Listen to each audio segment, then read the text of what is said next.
Pessoal, a gente segue agora girando nossa reportagem porque a aprovação pelo IBAMA do plano da Petrobras para salvamento de animais na Foz do Amazonas deixou um racha no órgão, porque segundo a apuração da CNN, técnicos não escondem a frustração com essa decisão que foi feita pelo alto escalão e desautorizou o parecer dos técnicos. Danilo Moliterno vem conversar com a gente e traz essas informações sobre essa perspectiva que está agora rachando praticamente o IBAMA com uma decisão do alto escalão, enquanto os técnicos que fazem as pesquisas discordam da decisão. Conta pra gente, Danilo. Bom dia para você.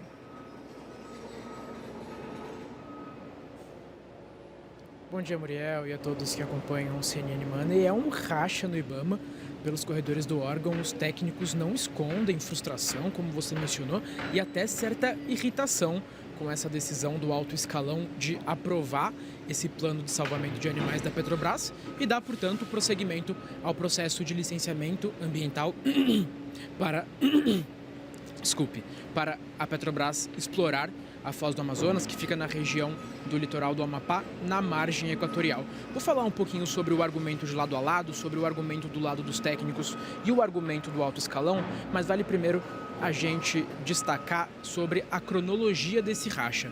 Lá em fevereiro, Muriel, a gente tem uma reunião dentro do IBAMA em que os técnicos apresentam para o alto escalão um parecer em que pedem a rejeição da licença para a Petrobras explorar a margem equatorial, explorar a Foz do Amazonas, especialmente baseado no fato de que não aprovam o plano da Petrobras para salvamento de animais caso haja um vazamento naquela reunião. Portanto, em fevereiro, temos os técnicos apresentando essa recomendação, a recomendação de uma nova negativa, relembrando que o IBAMA já havia negado a licença lá em 2023.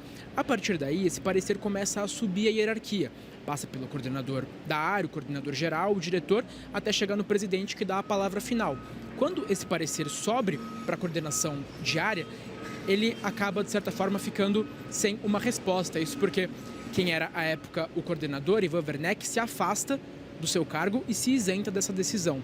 Portanto, essa decisão sobe para a coordenação geral, que fica a cargo de Tajiba Neto. Ele, então, refuta os argumentos dos técnicos do IBAMA, pede ali, recomenda que haja o aval para a Petrobras prosseguir com o seu processo de licenciamento ambiental e que possa fazer uma avaliação pré-operacional, que é o próximo passo para esse licenciamento. Então, Rodrigo Agostinho, que é o presidente do IBAMA, acata essa recomendação do coordenador geral e refuta, portanto, o posicionamento dos técnicos, e a gente tem este racha. Agora vale a gente falar um pouquinho sobre os argumentos de lado a lado.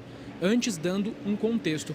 Qual que era o grande problema, a grande questão com relação ao salvamento dos animais? Acontece que, por manual, por regulamentação, os animais precisam ser salvos, resgatados e levados a um centro, a uma unidade de reabilitação em até 6 horas após o acidente ou após 24 horas, caso a companhia tenha capacidade ali de, no trajeto até o centro de reabilitação, de estabilizar este animal. E à época, em 2023, o local mais próximo do local onde vai acontecer a perfuração, que era uma base de salvamento de animais em Belém, ficava entre 22 e 31 horas deste local, portanto, longe do que era regulamentado. A Petrobras, então, faz alterações no seu plano, constrói uma base em Oiapoque, no Amapá, que fica a 12 horas de onde vai acontecer a perfuração e garante que vai estabilizar os animais neste transporte, portanto, ficando dentro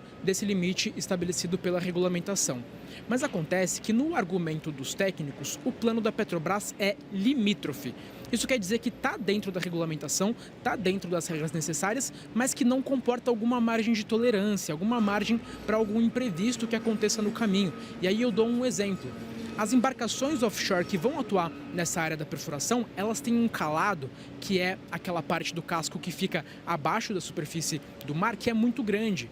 E, assim, essa embarcação não entra na Baía do Oiapoque, portanto, tende a haver o chamado transbordo, que é tirar o animal dessa embarcação e levar para uma embarcação menor. E a Petrobras não faz esse transbordo em período noturno ou quando a correnteza ou o clima é adverso. Segundo os técnicos, isso poderia atrasar este processo e ultrapassar as 24 horas regulamentadas para que haja este salvamento. O coordenador geral refuta essa tese indica que, de fato, há uma chance, um risco de que esta questão do período noturno e da correnteza adversa possa atrasar este salvamento, mas que o IBAMA não costuma rejeitar licenças por conta desse tipo de condição. E na sequência, ele indica que, de fato, as condições na Foz do Amazonas, são desafiadoras, mas que a exequibilidade desse plano da Petrobras, ela tem que ser testada na prática. E para testar na prática, nada mais indicado do que realizar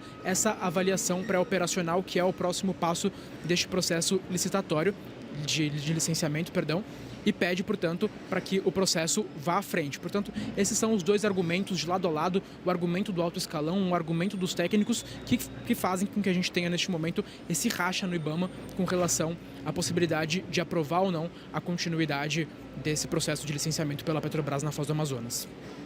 Agora, Danilo, aproveito para te perguntar, porque o IBAMA também vai fazer um teste de um plano que tinha sido reprovado para a Foz do Amazonas. O que a gente sabe sobre isso?